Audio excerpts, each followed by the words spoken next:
Hey guys, welcome back to ArtosisCasts. After yesterday's unbelievable game, well, we're back to Rich versus Speed. These guys played each other several times in a row on the ladder, which is not actually uncommon really at all for these two, since they are two of the biggest ladder grinders in the entire world. And now we're on Eclipse. So, after that game where it definitely felt like Rich probably should have won, I'm excited to kind of see him maybe on definitely on a map that's a bit more Protoss favored. No question about that. But yeah, here we are on Eclipse, and guys, hope that you are enjoying. It's really amazing to watch a player of Speed's caliber rise up really quickly at this rate. Sometimes it just takes a while for people to have the breakthrough that they need, and you see them kind of going towards it. And there's definitely like a lot of positive thinking going on, without trying to sound like too corny or anything. I actually want to liken what Speed has done here to what Rush did several years ago. Rush was basically, he was like a practice partner back in Kespa days. I don't think he actually had an official pro match. I might be wrong on that. He might have, and I just didn't recognize that. But like, he was mostly just a practice partner, right? So he wasn't that high of level. And nowadays Rush is, you could argue that he's the best Terran in the world based off ASL results. He's basically like gotten the deepest other than Flash most consistently. But anyways, back in like season 3 or 4 of ASL, or 3, 4, 5, 6, somewhere in there, Rush started naming himself on the ladder ASL champ, ASL 6 champ dash Rush, ASL 7 champ dash Rush, whatever it was, okay? And he just kept naming himself that, and he kept rising and rising and rising, and he became the Rush that we all know and love right now, just one of the absolute best Terran players in the world. Speed actually has something kind of similar. He has a lot of AKAs. He's played a ton of ladder. One of his IDs that he used to use all the time about maybe 7, 8 years ago was 10 min flash. 10 min flash, like that, okay? And this is a reference to playing like Flash for 10 minutes, the first 10 minutes of the game, right? So think about that for a second, okay? Flash is by far the best there's ever been, and this guy has had these goals of just becoming like a great player and focusing on small pieces of that at a time. He's been playing more ladder than anyone. He's honestly, like, he's coming up with different stuff that other people are not doing. And, like, he can hang with the very best, but he's also got the skills of a ladder player, which I sometimes talk about how it's like, okay, well, you can tell that, whoever it might be, it's like, oh, Light's not playing enough ladder. Like, look at the way he's playing this. This would die on the ladder. And especially you see that, like, we've seen it, like, in some Terran versus Terrans and stuff as well. Where it's like, well, mass vulture play that just attacks kills this build that the pros like to do against each other. Anyways, I just wanted to throw that out there. I know that I'm like kind of gushing over Speed lately, but really everyone should be. It's such an amazing story. I'm so happy to be in the front row watching it. Anyways, we're on Eclipse. There was no offensive gas, which is weird in and of itself. The thing is, like, offensive gas is basically always good, but the layout of the map is ridiculous, okay? And it is... Okay, I'm going to actually do something here that people have suggested that I do, okay? What is it? Okay, so hold on. This might ruin the video, and you guys can let me know what you think about this. Whether this has been something positive or negative. But yeah, I've paused the replay, and I'm going to reveal the map, okay?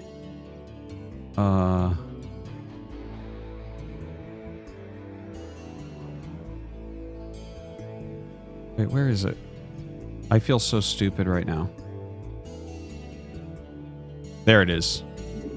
Okay, I'm going to actually teach you guys what it is that makes this map so difficult in Terran vs. Protoss, okay?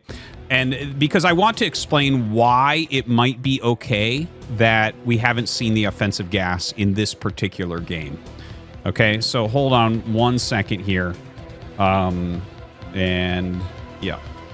Okay, here we go. So, we're going to go ahead and I'm going to zoom way out here in the middle. And this is what is so different about Eclipse. And sorry, this took some setup time. This just came to me that I should give this a try. Okay, so I'm going to draw on the screen a little bit here. Now, you'll notice that there is a path that goes this way, and there's a path that goes this way. Okay? And obviously there is another path. If we look at the mini-map, okay, there are these additional paths that also do exist. Okay, so I'm going to draw on the mini-map as well to show all 4 paths, but the two middle ones are the main paths. Okay, wow, I really drew that one poorly, but you get the point.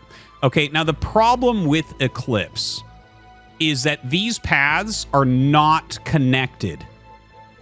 The paths are just not connected. There is no way to switch the lanes that you're in, to kind of steal some terminology from games that are based off of lanes. Okay? So there is no way to actually switch where you're going between them. Okay, so if the Terran army is going this way to attack, okay? Say Terran army is going this way to attack. The Protoss army goes this way to attack. Okay? Now, if this is, like, let's say that you're trying to hit a timing attack as Terran, and you're going this way to attack, and then Protoss sees this with, like, an observer or something, and they start going this way. So now you have 2 choices, because you cannot intercept this army. Okay? The Protoss army is going to be faster than you.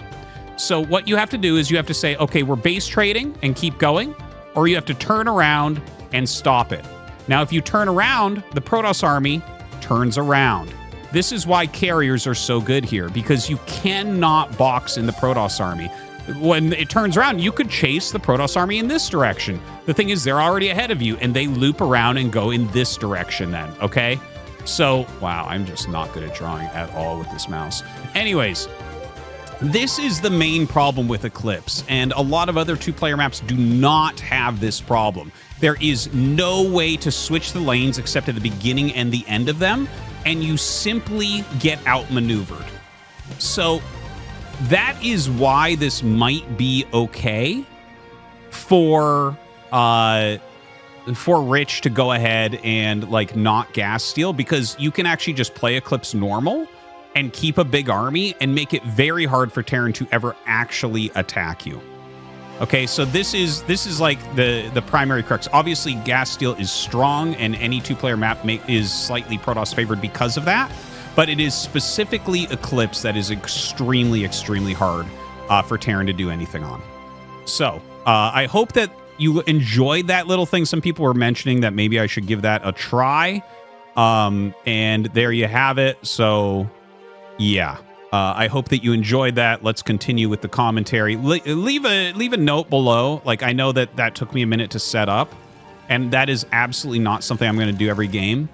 But this is actually a concept, because sometimes people do come in and, like, let's say in my chat or maybe in a video and say, like, well, I mean, why is it that Eclipse is so hard? And that is the crux of it, where it's like you just simply cannot stop the Protoss army from outmaneuvering you. And the thing is, what that does is it leads to a lot of, like, max games where you're kind of waiting for Protoss to waste, and, you might set up an area and try to hit a counterattack, that type of thing, but you can't box the army back and get them into a corner. Okay? Like, if you get way ahead, yeah, you can maybe win a base trade then or something like that, and yeah. Anyways, that's part of the reason why carriers are very strong here as well. Now, let's take a look at what's going on in this game. We have Speed hiding a starport, and he's pushing out with Marine Vulture right now. He is getting mines. In the meantime, we have a 3-gate robo from Rich, which he really, really likes. He does this type of build very often. Laying a few mines in here. I don't know how much Speed will really get done. Oh my god, Rich let him pass with the Vulture. That's bad. And he's going to just eat the mine because you have to. And Oh, and he actually gets the kill on it. That's kind of crazy. Speed gets in, and we'll see that it's 3-gate observer, so this is actually really good intel for him. And honestly, I think that the drop is going to do a good job. I think that the drop ship that we're going to see coming out, you know, it's in a good location where the odds of Rich seeing this are almost zero. There's plenty of mines that Rich is going to have to go ahead and clear out. And yeah, that's just something that with something like a 3-gate goon, it's like, yes, you're very unit heavy, but then as long as your opponent isn't trying to shove units down your throat, it's not really that useful. Like if they're trying to do a 2-fact push or something like that, this is the best build that you basically can go if you think something like that might be happening. But yeah, with the vulture drop, there's some real potential to get some damage there. Obviously, if you keep all your goons back very defensively, you can block it. But yeah, we'll see how that ends up turning out. Now, armory on the way. Engineering bay, throwing down a bunker as well because he knows that a counterattack could be deadly here. And the dropship is loaded up, so we're going to have to see how this goes down. The 2 goons sitting in that mineral line, just because they're sitting there doesn't mean there won't be damage. Like, obviously, this is some good anti-drop, but sometimes you can do things like drop the vultures out and try to lay mines in the mineral line on top of the goons, which can really screw up Protoss. Now, let's see. He's just targeting down. Yeah, it doesn't look like he had mines on those 2 vultures. So he ends up killing just a few probes there, drops off into the main, loses the dropship, and there is some SimCity here that will prevent some of the movement, but you can see that Speed has now taken a pretty good worker advantage. In fact, gets 1 more there. So he's going to end up 8 workers, which is pretty big. Now, the one thing to mention is that his second factory is only about halfway done, and there's 3 gates. So even though he's up like those 7 workers or 8 workers, there's no way for him to really capitalize upon it. Like, it's not like he can follow up with a counterattack or something. There's already a 3rd Nexus on the way. Rich will catch up in workers. Obviously, that damage was good, but there's not like a big capitalization which can occur. I would say the Academy is important. In fact, he did start the Academy after that. That's something Light mentions. That's a great greed that you can do, is get your Academy up when you're ahead and that type of thing. And he is adding factories. Now, that being said, I don't think he can hit a timing attack. And sometimes a Pro Terran will still go for a timing attack that I say that I don't think that they can hit. But I really don't think that he can hit that. Like, yeah, he killed some probes, but we're going to have Reaver here with shuttle speed. It's going to be consistent production. His probe count is going to catch up. He's going to be on 3 bases. And, you know, he can easily get up to the 6 gates and possibly more than that, which is basically what you want to be able to hold on against an attack like this. Now, just because 5 facts are coming up doesn't mean that Speed's going to try to attack. In fact, I would say on Eclipse, another thing that's hard about Eclipse is your 3rd base is kind of far away. You have to set up this area really, really strongly. But then you also have to worry about attacks from here and attacks from here. So you're kind of spread thin.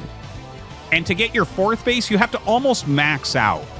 So it's a little bit tricky getting your bases quickly, but with the 5 factories, he should be able to secure his 3rd base relatively quickly here in this game. Okay. Now, shuttle coming out. We'll follow this across the map here for a moment. And yeah, like he's going to probably wait for shuttle speed to dive in.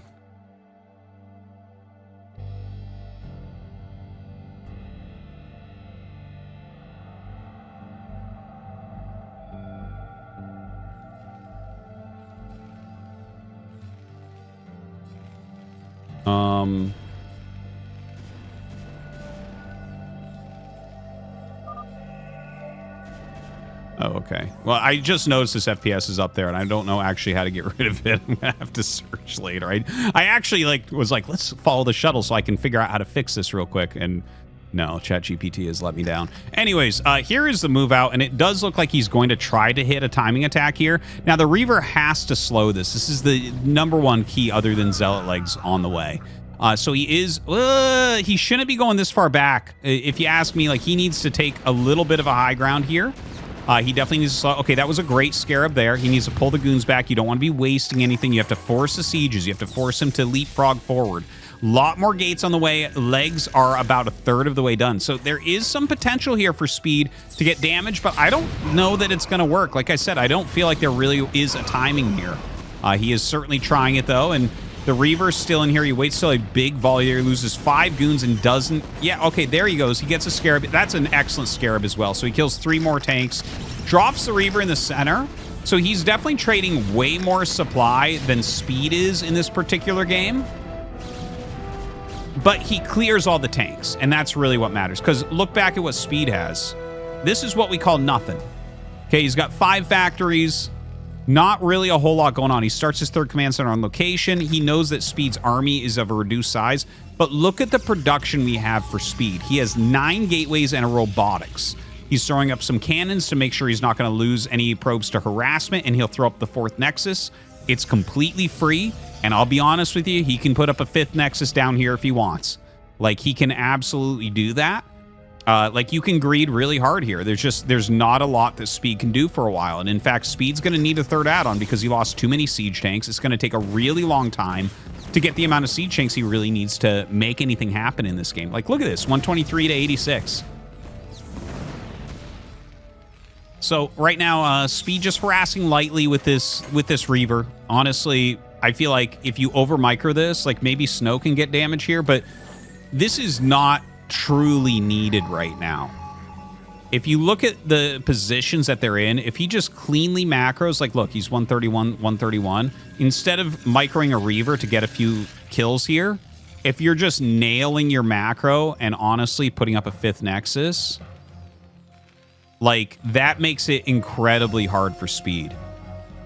You know, the first attack didn't work, and it's going to be minutes before he even has that siege tank count back. So, I feel like there is a little bit of a missed opportunity that we're looking at right now. The Reaver shuttle kind of flying around towards that natural. Really great spider mine placement. We did talk about this in the previous game. Love the Goliath in there as well. Spotting, of course, for the missile turret. Now... Oh god, he actually just dived in anyways. I thought he'd come up and see all this and be like, nah. But he dived in and he got like 3-4 SCVs. Definitely not very valuable of an attack from him, but whatever.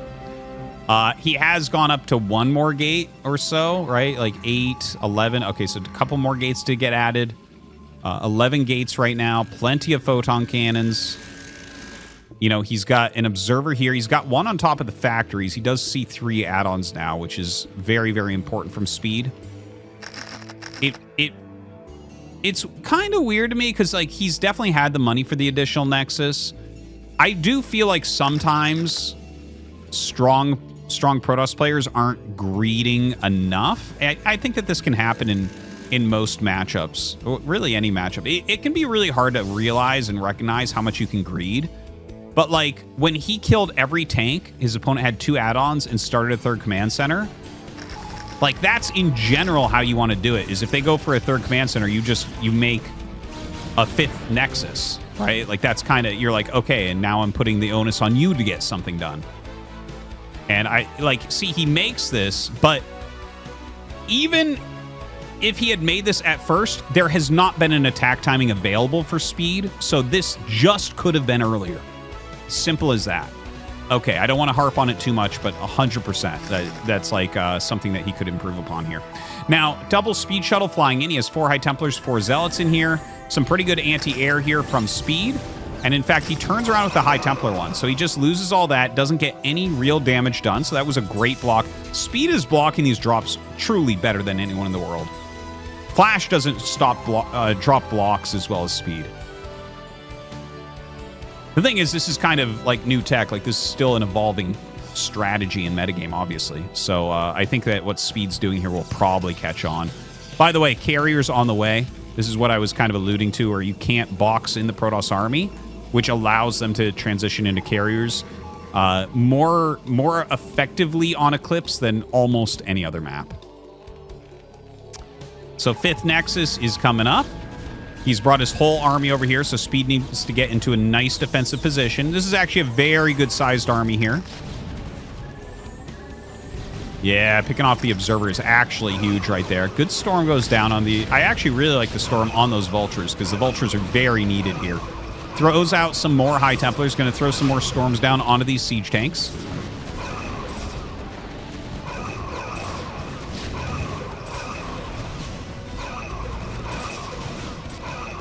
Yeah, honestly, Speed's defense here is very, very good still. Yeah, a couple more storms could be very strong. Okay, that was a pretty good snipe. He's overstaying his welcome now. When you just start seeing goons get plastered, like basically, you know, in just every matchup, when your zealots dry up, run the dragoons away. It's as simple as that. It's a very simple rule to live by. It's going to increase your win rate dramatically. Now, there are double cybernetics cores, so he's even getting those armor upgrades. 3 carriers at a time. You know, the first 3, not that strong. The second 3, incredibly strong. 3 more after that, unbeatable. So Speed has a very small window to get things done in this game. He's got okay supply, but can he actually find any damage? Like, he's got to move basically his whole army together. Now, Rich is clearing mines. This is actually really important that you actively clear mines. You know what I was talking about before with running back and forth? On a map like this, one of the ways Terran tries to slow that is by laying a lot of mines so that maybe they can get an advantage in those situations. But when you run up and just clear the mines, run back, go clear these mines, you know, just keep doing things like that, it makes it harder and harder for Terran to get anything done. Okay, so very good siege up, very good siege up. He looks pretty invincible at this moment, but I don't know that Speed even knows about the carriers because we don't see him making Goliaths. So there's like 4 carriers. There's about to be 2 more. 6 carriers. If those show up and you don't have Goliaths, you're literally just dead. There's no counterplay. There's nothing. He's got like 4 Goliaths. That's just a normal amount for like sniping shuttles and things and observers and whatnot. Send some vultures down here to this base. Gonna go ahead and clear these cannons that are warping in. So at least he's getting that done. Lot of scans going down. Doesn't look like any on the carriers, unfortunately. He is getting the +3 attack, which is quite nice. Tons of upgrades coming up here for Rich.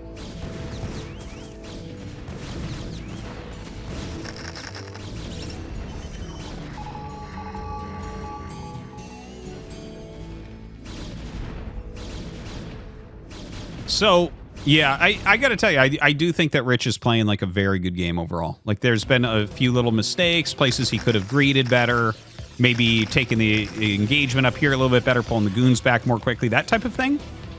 But overall, like, he just keeps running around, clearing mines, clearing things out, you know, making it harder for Speed to do things. Look at it, he's got plenty of cannons here and a Psystormer just to make sure that the vultures can't just run in and raid this. Thing is, when you start getting really big supply Terran, like, you will sacrifice, you know, 2 groups of vultures to kill an Nexus, 100%. Anyways, Speed moves down and does siege up a little bit. The carriers are... There they are. He's got a good 7 carriers at the moment. This base might get knocked out, but the carriers are going to be worth so much here. With only 3 Goliaths, he might actually just say GG. When you see this many carriers pop out of nowhere, like, look, he's not producing a single Goliath. He has no idea. He hits an EMP, doesn't matter. Does not matter. 4 Goliaths are not going to do anything here. Just picking them off all really quickly. And that means all these tanks start to die now. Tons of Goliaths will be made from Speed from here and a control tower going up. So he realizes this is a terrible situation. He wants to go Wraith. It looks like to me. Actually, he flew this back from here, so it might... He was just landing. I don't think it is for Wraith, now that I'm looking at it. Normally, if you just see an add-on start just after they see carriers, that's what it'll mean is Cloak. But yeah, the upgrades don't really line up, and he doesn't have any additional starports. Anyways, the carriers come up. Honestly, this is game. That's pretty much it. Like, there is no way to win from here. You know, obviously, you have to scan a lot to look for carriers because there's so many places they can be hidden. Looks like the missile turret will end up killing a carrier. Not the most common thing to see, but it doesn't really matter because he's got 8 of them. A lot of mines being laid. Speed trying to set up some other attacks. Gets a decent storm there for sure. But yeah, at the end of the day, it's just like not really doable to pick off these carriers. The goon's coming down as well. He's got to bring his siege tanks up for that. He is killing this base, and he did kill this base. So, like, you know, Speed kind of making it look close.